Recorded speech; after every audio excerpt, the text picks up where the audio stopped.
Comme vous avez pu le constater, les citoyens des communes menacées ont décidé de transformer le site de la future usine de traitement des déchets UTV 65 en zone à défendre, avec effet à partir de ce jour. Pour cela, comme dans d'autres régions, ils ont fait appel aux zadistes afin de les aider. Cette décision n'a pas été prise à la légère, ni même sous le coup de la colère. Des réunions d'information ont eu lieu en amont entre la coordination des zadistes et la population locale, afin que chacun soit informé, associé à ce projet et d'accord sur le principe. Rappelons tout simplement que si nous en sommes là aujourd'hui, c'est à cause de ceux qui depuis 3 ans font la sourde oreille à nos mises en garde et à nos critiques vis-à-vis de ce projet.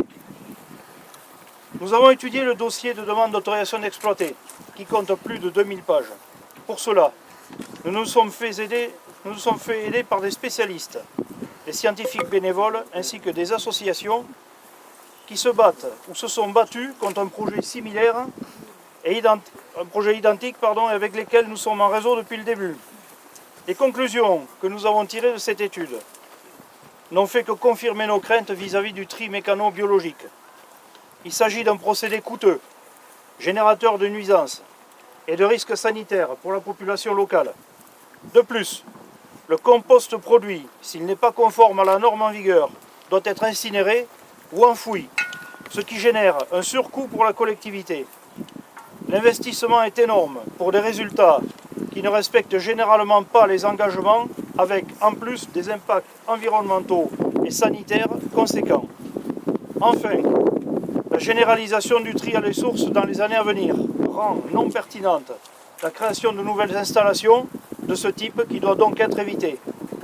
Par ailleurs, ce procédé de traitement ne fait plus l'objet d'aide de pouvoirs publics et n'est plus subventionné par l'ADEME.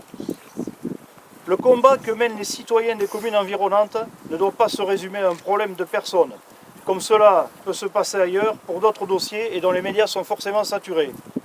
La population locale se bat contre un projet qui va impacter directement et très rapidement des milliers de familles, mais qui va aussi, à terme, toucher tout le département par l'impact financier d'une installation très coûteuse en raison des améliorations qu'il faudra apporter en cours d'exploitation, comme cela s'est déjà produit sur d'autres sites.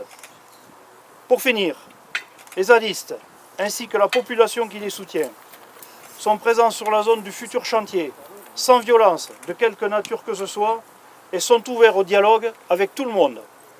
Je vous remercie pour votre attention. Merci.